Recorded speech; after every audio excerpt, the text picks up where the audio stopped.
Yeah, okay, time to live free. Plenty goals I'm achieving. Some real life topics and talking financial freedom. Mindset, soul and love, everything in between. This is Freedom Podcast. Tune in, live free. Hey, got my mindset right and I got the drive. Planning one day, no more job, no more 9 to 5. Love money, mine. Love money, mine. This is freedom. Tune in, cause it's going down. Woo!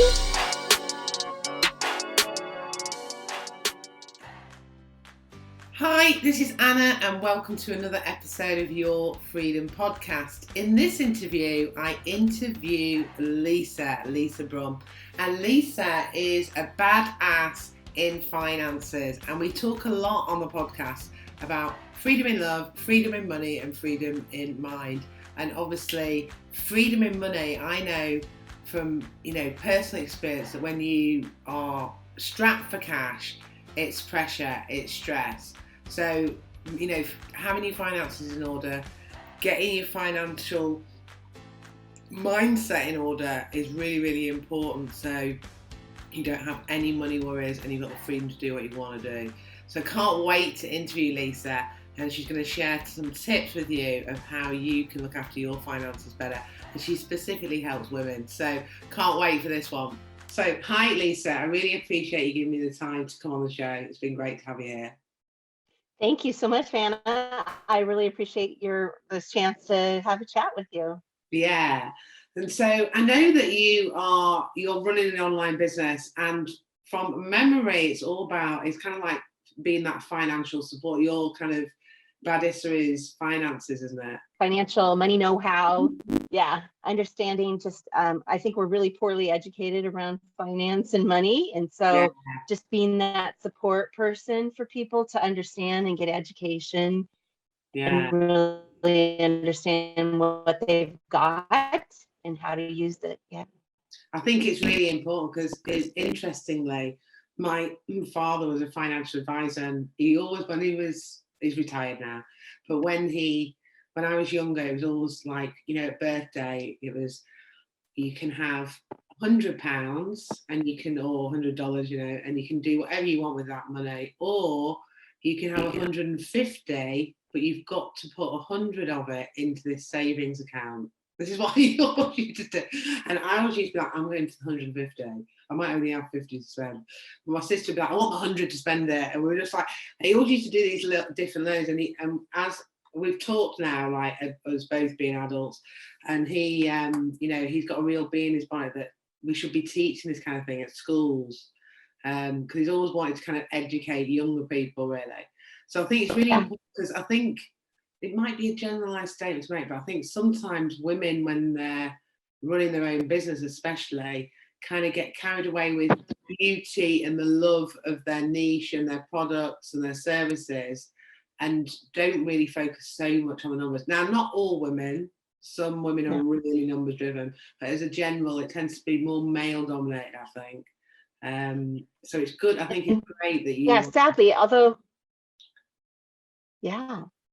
I think sadly, because I think women are really good stewards of money. We take care of our own, we take care of community. We want everyone to have a win-win situation. We look at the multiple aspects to make sure that everyone feels good about whatever the outcome is. And so I think we discount ourselves too much.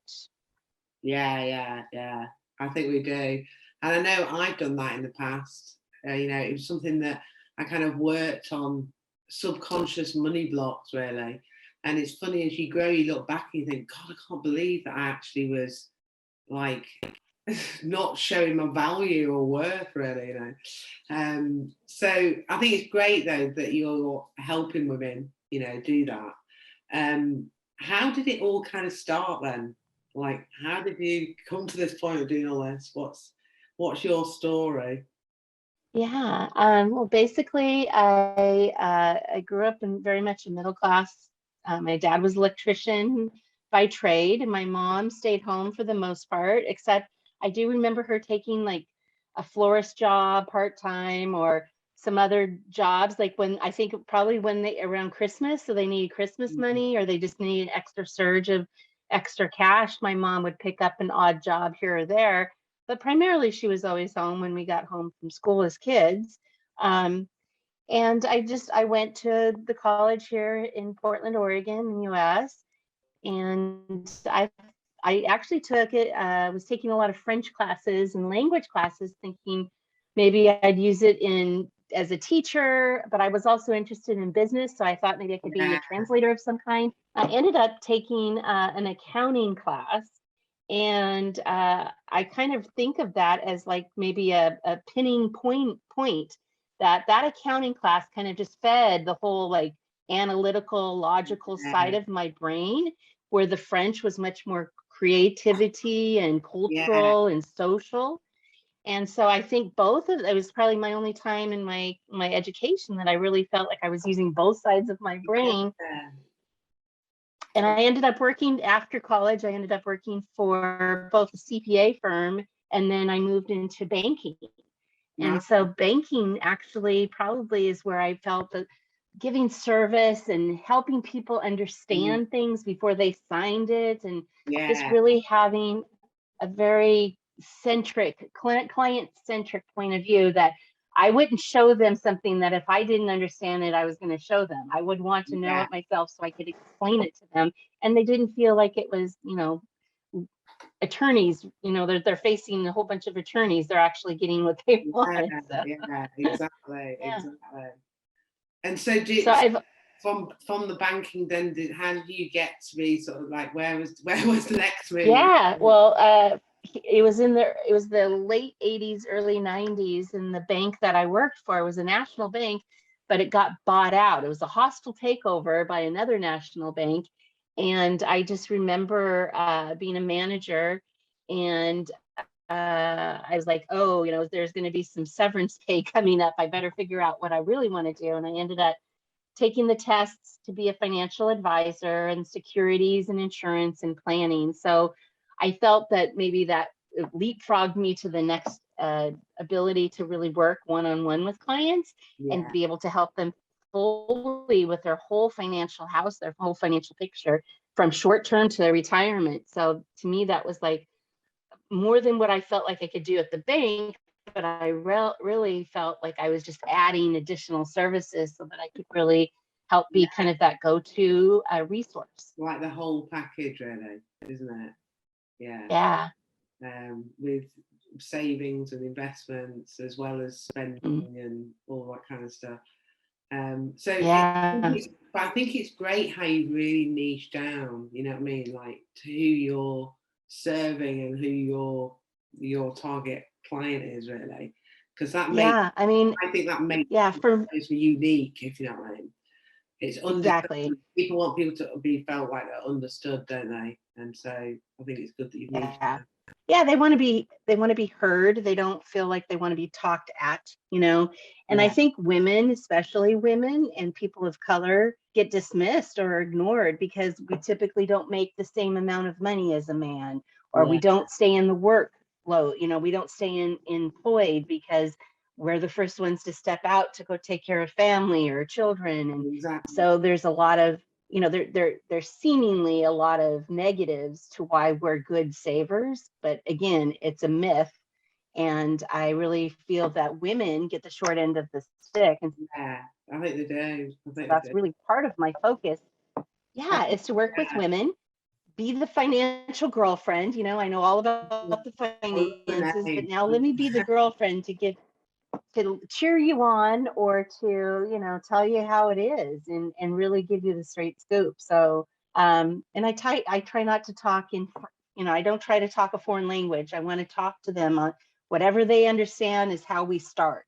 And really just learning and being curious about money helps them kind of absorb the information. So do you think, because I think with any business, there's obviously, you've got your target client, you understand, you build that community of clients, but you understand what their kind of like problems are, because your services or physical products would be solving that problem. So what do you think is the biggest problems that women tend to have? Obviously we've talked about the sort of I think I think they don't give themselves enough credit.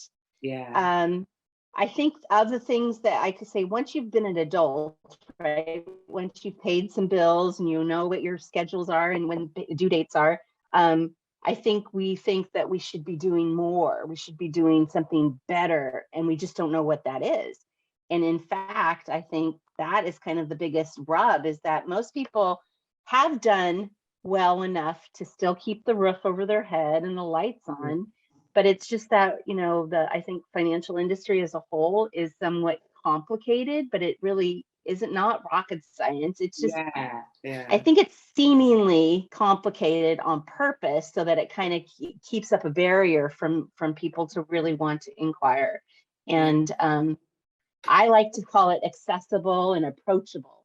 So once they kind of like drop those barriers and they understand that somebody can talk to them at whatever their pace and their digestive time frames are, then it becomes much more of a collaboration instead of somebody telling them what to open and how to put those investments.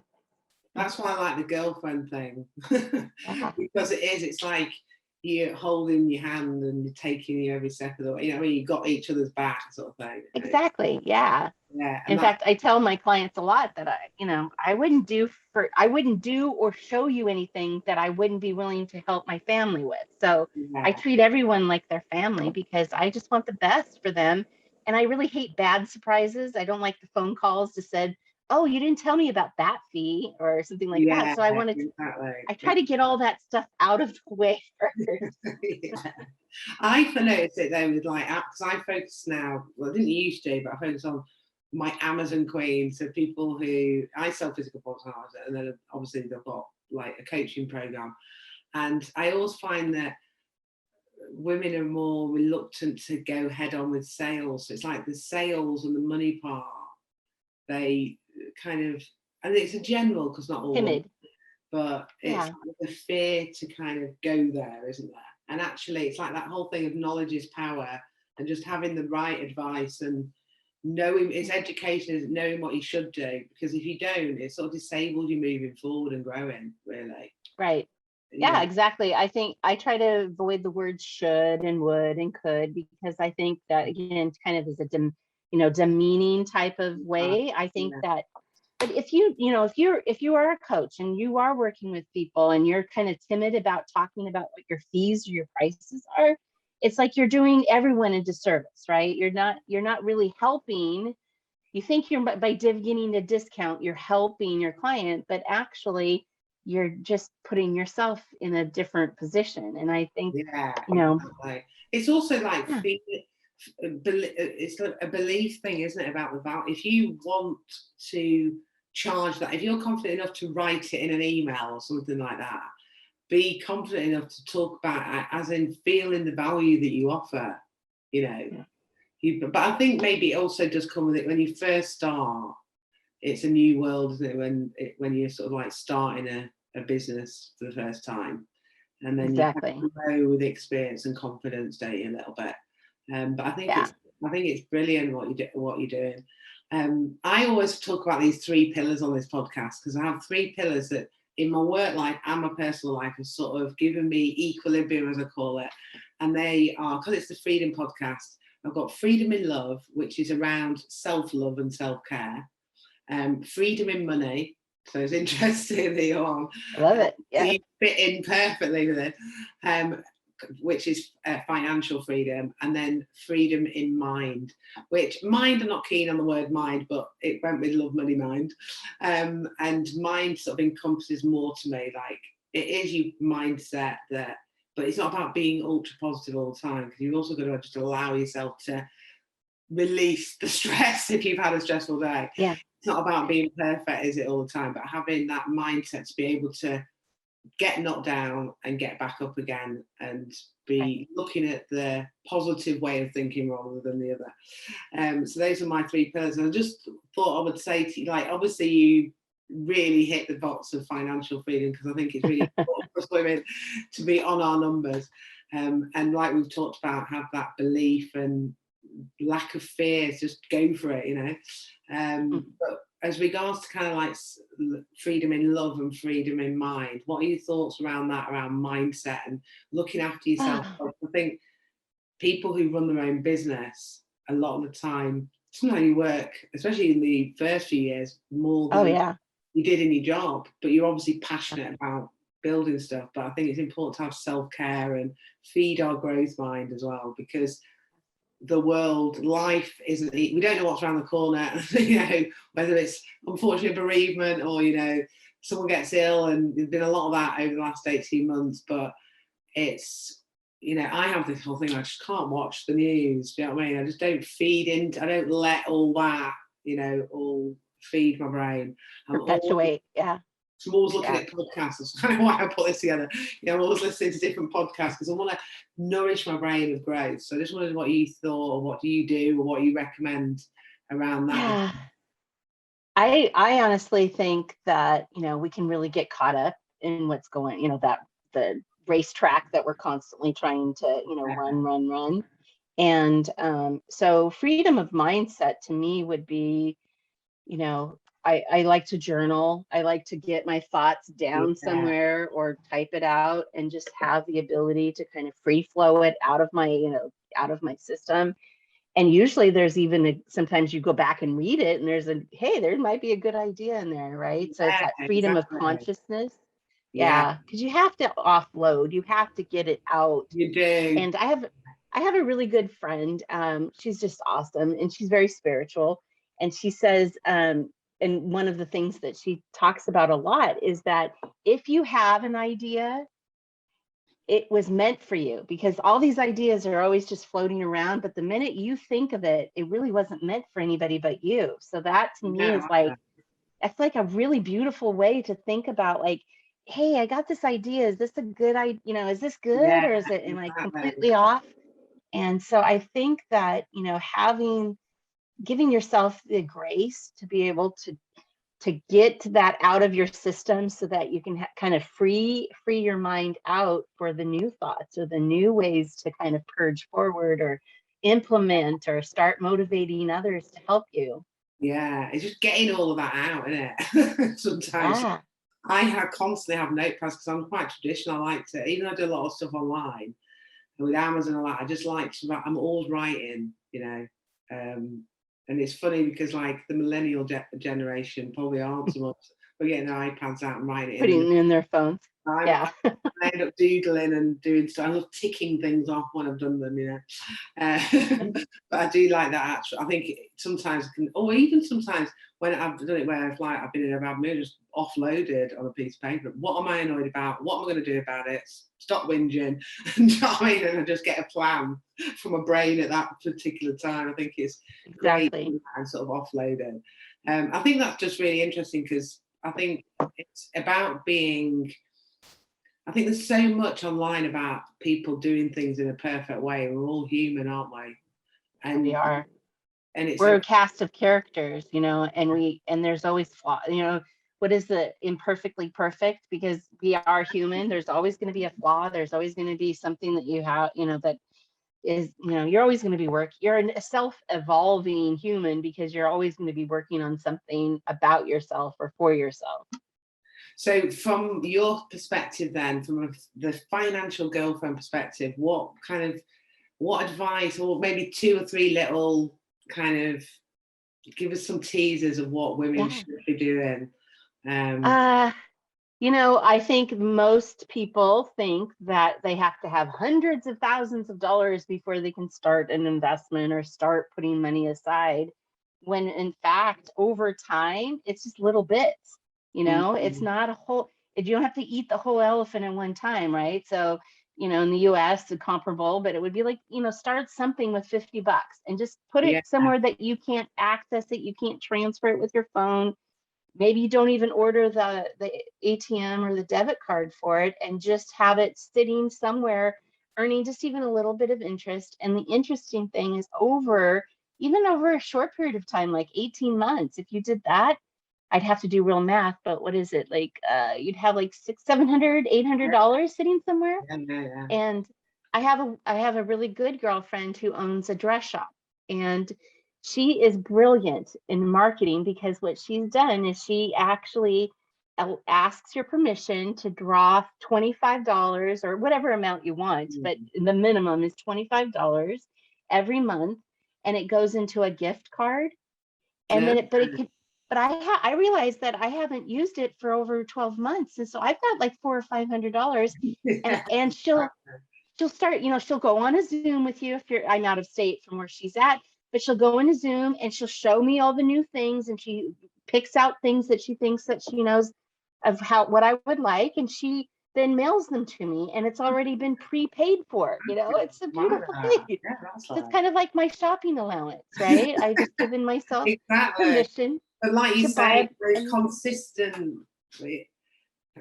payments every month is just going to and I don't know, I don't notice $25 coming out, but it just builds up over time, and then I'll call her up and she'll send me a new outfit or whatever. So it's really a beautiful system. Right. And I think people could do that with their own money, right? Just set it up so that 25 automatically just peels off, or whatever you can feel that is I call it the no-brainer amount. How much amount every month would you not notice? No-brainer amount, haven't they? Do you know what I mean? Everyone's got one. It doesn't matter what that is. It's what you can afford, and just put that away. Right. And purposely start small enough that it doesn't even phase you or hurt you or pinch your pennies, right? Just set it up so it's auto.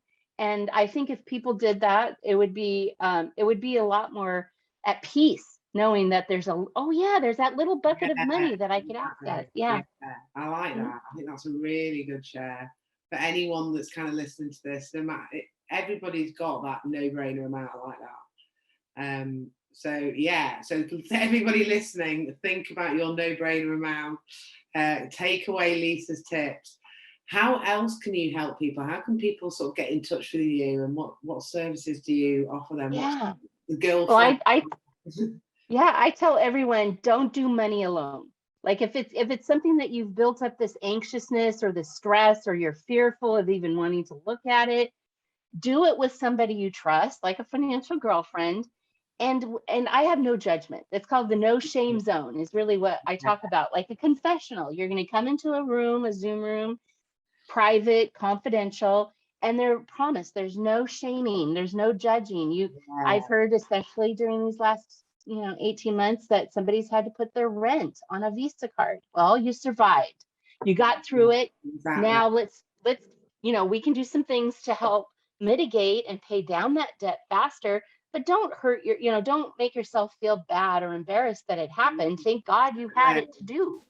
That it was, you're courageous enough. Really, isn't it? It's like focus on something rather than the shame of what you did, if you messed up or whatever, what's the solution?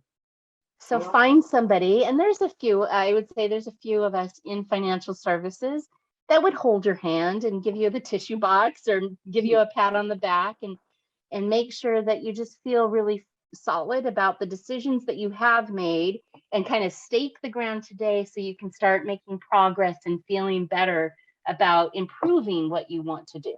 Yeah, I like that. That's really good. Really good. So don't do money alone. No, so how do people reach out to you? Where do they find you? Well, I have a website. It's www.myfinancialgirlfriend.com, all spelled out. And there's a lot of ways to contact me. I have workshops that I do online, Zoom meetings, online workshops about money. I call it Rock Your Finances. So there's Rock Your Budget, Rock Your Cash Flow, Rock Your Taxes, Rock Your Retirement, even Rock Your Divorce, for people who are thinking that they are going to go through that. And I bring in experts when necessary. We have one actually tomorrow. I don't know when you're going to air this, but we're doing one about aging parents and having conversations, money chats with their seniors in your life, that you just have to kind of get over that awkwardness. Yeah, no, that's really interesting, different topics. I didn't think there'd be as many sort of variation as that. That's really good. It sounds really good. Yeah. I just want to take it again, bite size. I'd want to, Rock Your Budget is 90 minutes of actually going through someone's budget and showing you where you can find some of those pitfalls or extra cash. And to me, finding a couple $100 a month or $500 a month is all the world. That could help them so much, not feel like they have their, up to the end of every paycheck. Yeah, no, I really like that. So we'll put Lisa's website details, the link, in the show notes, or if you watch on YouTube, we'll put it in the comments as well. But it sounds like you've got it all covered, all those topics that people could join in and like learn from, and like you say, ask questions and get problems solved, really. Or because I find that those that are asking questions means that there's somebody else in the audience that goes, oh, I'm so glad that person asked that question because I want to know too. So it's really good. Yeah, brilliant. That sounds really, really good. So if you are listening, go over and check out Lisa's stuff. If you need that kind of partnership or just someone to be holding your hand and not doing it, like Lisa said, don't do it alone, because the worst thing is you could be doing things wrong. I think a lot of women always avoid dealing with the taxes as well, because it's like, oh, right, I'm not quite sure what to do. I'm always saying to my students, just get an accountant to manage things for you, because the amount of hours that you're going to spend doing all of that stuff, when actually and it changes. Really good. Taxes change so frequently, and it's just keep up on it is almost impossible from one year to the next. Exactly. And so it's about finding those people that are good at that stuff. We go and get a personal trainer, don't we, if we want to get fit.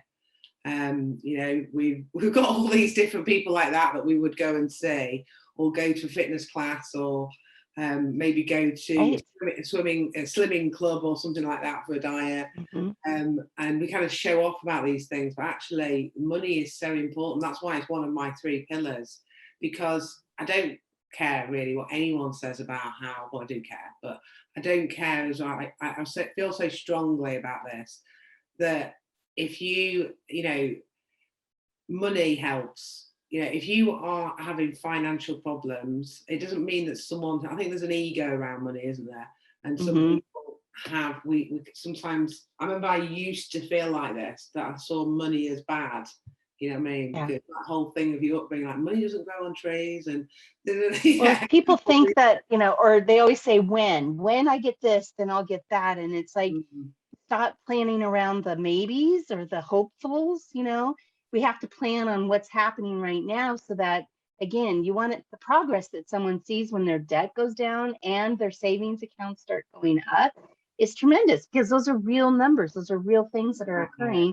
And they just needed maybe just one little tweak or one little change in how they do it. Maybe by just doing it by auto, they have now more to deal with. Yeah. Brilliant. Well, it sounds absolutely amazing, Lisa, everything that you're doing to help and support women, especially on just all these different topics that you're doing. So anyone listening, go check Lisa out. I always ask everybody at the end of the interview, what does freedom mean to you? Because I think freedom means different things to other people. So what does freedom mean to you, Lisa? Yeah, I think I know that I'm a control freak, that I want things my way. There's kind of my way of things, especially personally in my family. But freedom to me really is where, you could just look at your calendar and take a day off and play hooky if you wanted to, and not worry about who's calling, who's emailing, what's going to happen, putting on an autoresponder that says, I'll get back to you by Wednesday, or, that kind of thing. Exactly. So just having the freedom to just pick up and impromptu make a decision to do something different. And I think that's pretty important, especially when we've been so kind of constrained in our houses or living close in. Yeah, no, I love that. It is so true, because I was reflecting on it recently, thinking back when I was made redundant in 2011. So my first few years in business was tough, really. I had like a redundancy payout, and I was thinking, this money's going down a bit. And I made mistakes on the way. But I was only reflecting on it. It was in lockdown, really, when friends of mine, have had like jobs cut and different things. I was reflecting on it, that now, I can, just like you say, change things in your diary, or just say, right, I'm having a day off. Or my son was recently in hospital. It wasn't anything serious, but it was like I had to go to the hospital, And so I just took a couple of days, and then I thought, I don't have to ring anyone or stress about that side of things. But it's taken work, and it's taken setting up processes and systems, and like you're saying, like consistency with things. So that's one of the biggest learnings I had, was processes and systems and outsourcing and all that kind of stuff. I think I missed that for like my first year or so. Right. Yeah. But you spread yourself too thin doing all the things, and you're not really doing anything. You do it. And like now it's like my lanes, if you know what I mean. Come and join my party rather than me fitting into everybody else's, just because I was so keen to help everyone, you know. So I think you just grow within it. But I think it's so important what you're saying, that's what freedom gives you, doesn't it? Because you can choose the time, really, that you want to do what you want to do. So brilliant. Thank you ever so much. Go and check out Lisa, everyone. We've not had anyone on the show so far that's talked about managing your finances. And of course, we do have the whole financial freedom pillar in the podcast. So I will add Lisa to our community group as well. And the episode will go live in there. It should be next week, actually. So we'll see you in there then. Okay. But yeah, I'd love to. Yeah, thanks ever so much. It'd be good to keep in touch with you. Yes. And, you know, maybe do some, you know, there's some synergy there, definitely. Yeah, so, yeah. Great. I have, I think I can also send you, so you can add it to the notes too, is top 15 money hacks, which are ways to find money within your money that doesn't detract, but actually could improve or give you the same benefits, but with less money. So brilliant. So we'll put that in the notes, that if you want Lisa's 15 money hacks, so 15 ways that's going to help you manage or save money, then have a look in the comments section. It's there. So big thank you for that, Lisa. That'll be great. So everybody go and have a look at that. Great stuff. Thank you ever so much for being on the show. I really appreciate your time. All right then. Thank you. Bye. Thank you. Thanks for listening to another episode of Your Freedom Podcast. And don't forget to subscribe on iTunes and subscribe on my YouTube channel. And if you want to get more freedom in your life, then come and join Your Freedom Project Facebook group, which the link is below in the comments section. And I am giving you a copy of my visualization manifesting book. So manifest more freedom in your life and live the life of your dreams. Hey, thank you for listening. Hope you had a blast. Here to elevate your life. It's the Freedom Podcast. Love, money, mind. Love, money, mind. Wanna see you all win. Wanna see you all shine. Just make sure that you subscribe. Bringing good vibes. Join the Facebook group. Now it's time to change your life. Hope you come back. Right now is the chance. This is an experience. It's the Freedom Podcast.